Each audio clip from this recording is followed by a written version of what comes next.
All right, good evening, everyone. Michael D'Angelo here once again. As I mentioned on the prediction show yesterday, my co-host Big D is on a well-deserved and well-earned vacation. So you all are going to be stuck with me once again, unfortunately.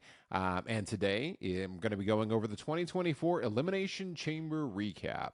Only four matches to talk through, and if you did see the prediction show from yesterday, you know that I was spot on with the men's and women's chamber matches, and I was also completely wrong with both of the title matches as well. So 50-50 coming off of Elimination Chamber.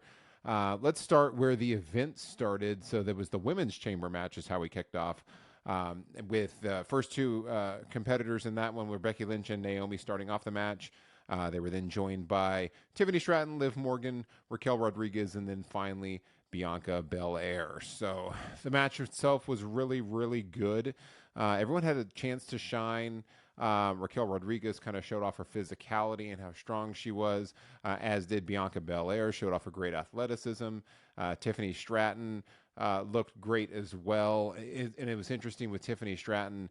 I think I had mentioned, at some point she's going to hit the prettiest moonsault. Which she did.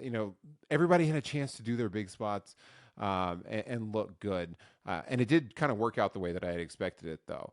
The final three were Bianca Belair, Liv Morgan, and Becky Lynch, which is what we were expecting. They were kind of the three marquee names. The match kind of ended in a surprise fashion a little bit suddenly.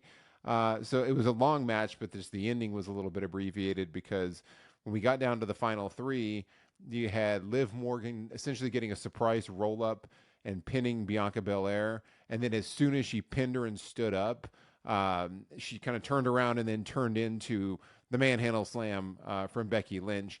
And she immediately got a pinfall. So it was like the final two pinfalls were like back-to-back very quickly, which kind of felt a little odd to how it wrapped up. But overall, it was a really good match. I thought it was the better of the two Elimination Chamber matches. I enjoyed it more from the night. And then Becky Lynch, of course, is going to be moving on to WrestleMania to face Rhea Ripley, who did retain, and I was wrong on that one. So they'll be going to face off. That one should be great. This seemed like it was the most predictable outcome. I talked about that before. It sounded like Becky Lynch, just in the way that they had kind of built her story and played up to it. Of the competitors that were in there, it made the most sense for Becky to win, and of course she did. And they'll have a great match at WrestleMania as well. So two marquee names. This will be great. Becky Lynch, also notable shout out. She was sporting some pretty cool ring gear for this one. It was a tribute to Razor Ramon, the late great Scott Hall. So that was a nice touch as well. Women's match, really terrific. And, again, I think everyone that participated contributed well in it. Everybody ended up looking good, even though they were essentially all losing clean. And that's the difference between the women's match and the men's match, because the men's match had a lot of controversial eliminations where we'll get into that. But this is what I appreciated about the women's match. Everyone still looked strong, but they had all clean pins in the women's match. After that, we went into the tag team championship match. That was between Tyler Bates and Pete Dunne versus Damian Priest and Finn Balor of the Judgment Day. That one was a really, really great match. I think my match of the night, I'll say. I really, really enjoyed it. It was interesting. As they were coming out, Tyler Bate and Pete Dunne had their new name of New Catch Republic and their new music. I don't know. I'm not sold on it. I don't really like it that well. I did laugh because Corey Graves made the comment about New Catch Republic sounds like a place that his wife would order her clothes from, which I enjoyed that because I'm like, the name, I don't think it's the greatest name. Maybe it'll grow on me. I'm sure it probably will. But for now, it feels a little forced. But this match was excellent as well. I saw this one at the gym, so I don't know if you all saw when I was live streaming. I got up early. The show started at 3 a.m., so I saw the women's chamber match and this match while I was working out at the gym, which, by the way, that is a great way to watch pro wrestling. If you're at a gym at 3 o'clock in the morning and there's nobody there, and it's just you watching it on your phone and lifting weights and watching pro wrestling, It's like peanut butter and jelly, man. It's the best. It's two great things going together and making it another greater thing. But this one was really great, and I rewatched it again when I got home as well.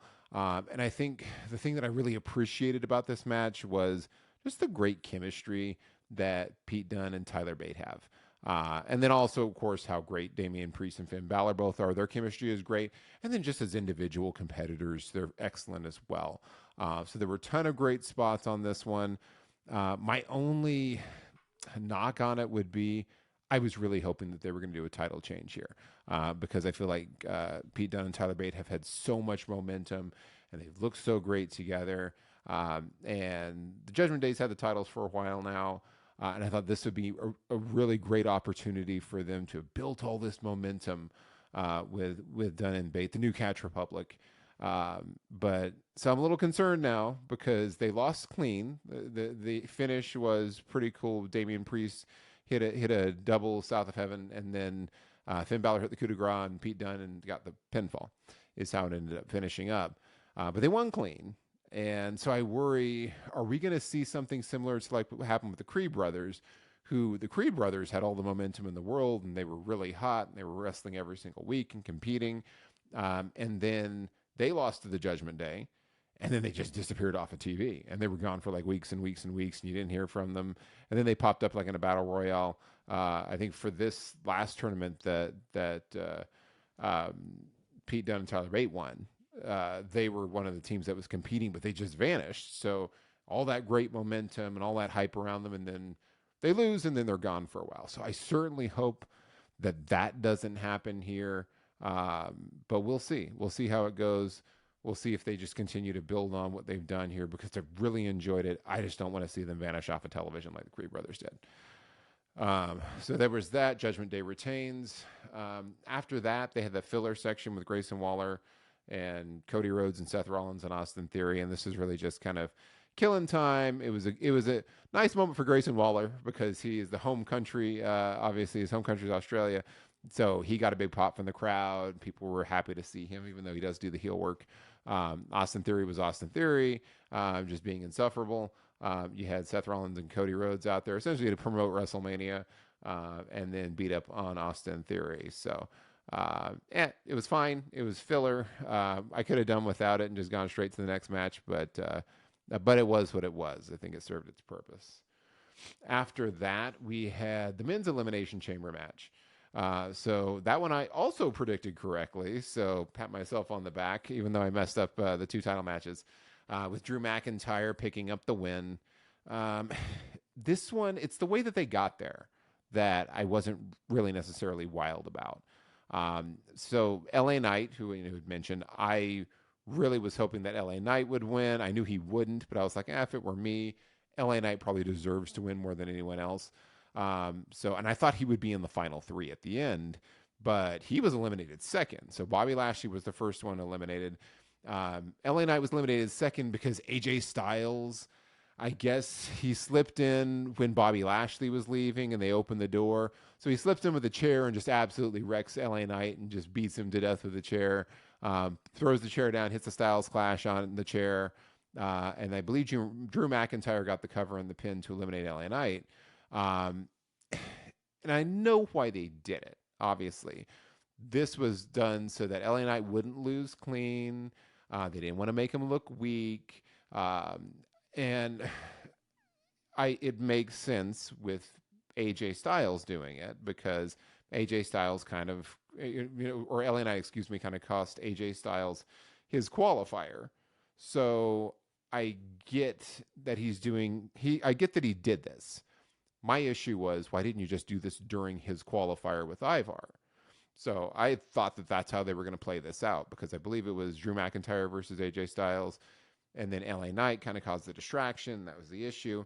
So I thought, when they do the qualifier with Ivar, AJ is going to return the favor. LA Knight's not going to end up in the matchup at all. Ivar will be in Elimination Chamber to kind of be cannon fodder for everyone else and lose clean. I think that would have been a lot cleaner if they had taken that approach because here they've got LA Knight in there. They've got Randy Orton in there. They want to make them both look strong. So you could tell they're trying to figure out a way to, how do we get them out of here, but we don't want them to lose clean. So let's figure this out. So the first one that they figured out was AJ Styles coming in and beating him up, and they're like, "Hey, there's no disqualification. He can do this if he wants to."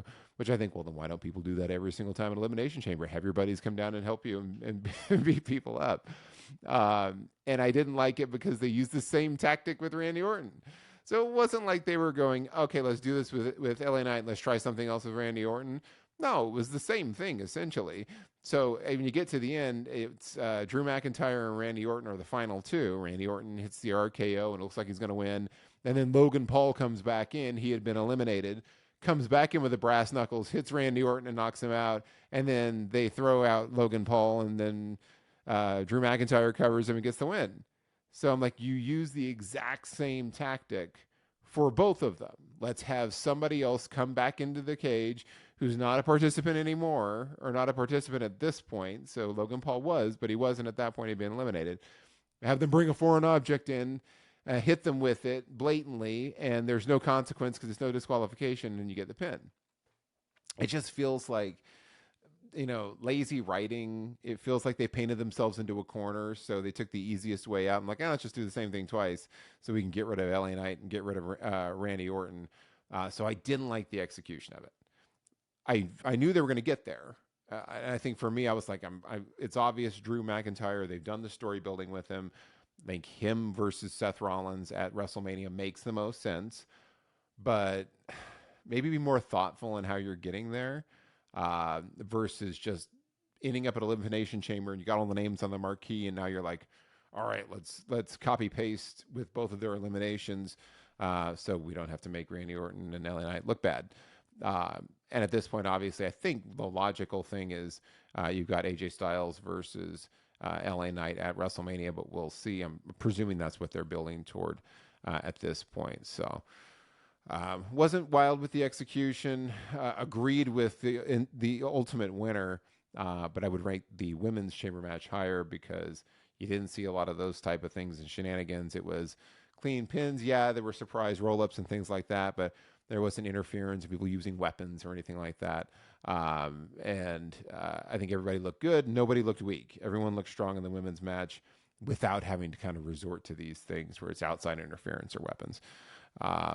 But it was still a good match, just not as good. All right. So main event time. We had the main event, Women's World Champion, WWE Women's World Championship match. Rhea Ripley defending against Nia Jax, and I was thrilled to be wrong on this one. I know I got some heat for saying I thought there was a real possibility that Nia Jax could win this one. And that's not that I wanted to see that. I just thought, hey, WWE has a reputation for not putting people over in their hometowns. So it was the right thing to do with Rhea winning. I'm glad that I was wrong, thrilled about it. I always have a stigma about that because I witnessed firsthand somebody losing in their hometown. The late, great, beloved Eddie Guerrero. I was there at SmackDown, August 28th, 2003, the SmackDown from El Paso, Texas, where Eddie came out, and he was the U.S. champion at the time. And the place just went nuts. I went nuts. I was there with my brothers. It was a great moment. And it was a great moment that was spoiled by the fact that it was John Cena when he was doing his Doctor of Thugonomics thing. And he was still kind of the mid-card guy because he was competing for the U.S. championship. And he basically beat up Eddie and humiliated him and made him look terrible in his hometown of El Paso. So I've never forgotten that. It's always bothered me. Rest in peace, Eddie Guerrero.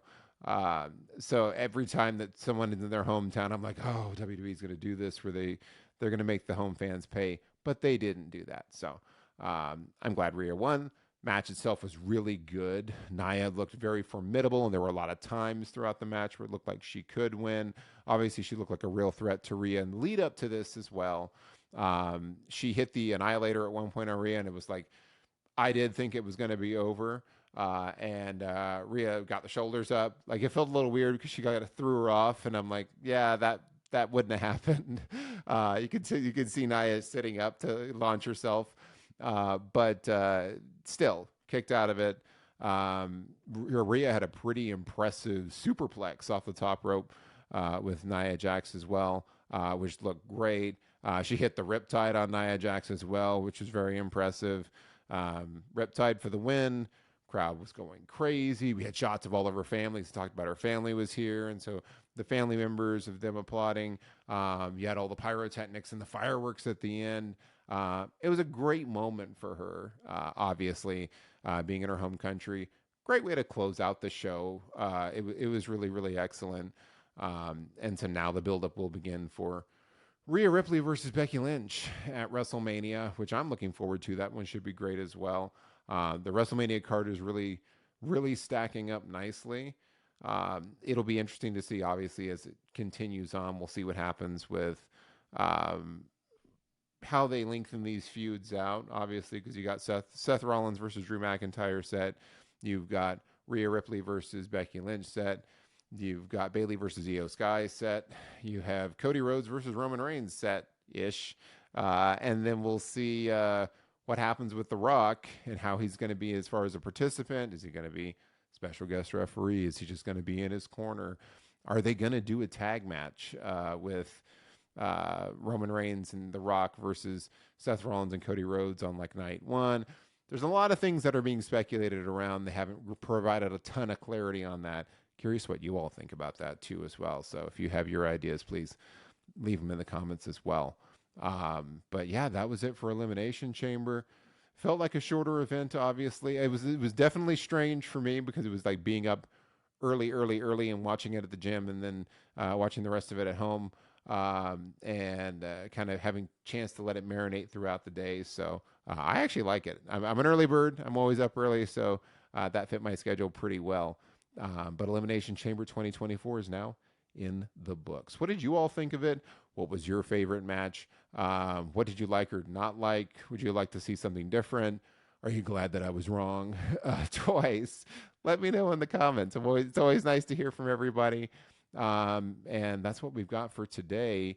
We'll be back next week, Raw and SmackDown. When I say we, me and Mr. Big D, Daryl Ortiz, he'll be back from that awesome vacation of his. And we'll be back here chatting and speculating and doing all that good stuff. Thank you all again for all the support and for tuning in. Don't forget to like, share, and subscribe. It really does help grow the channel. So really appreciate it as well. That's all I got today. Short and sweet. Have a great rest of your weekend, everybody. So long, and I'll see you next week.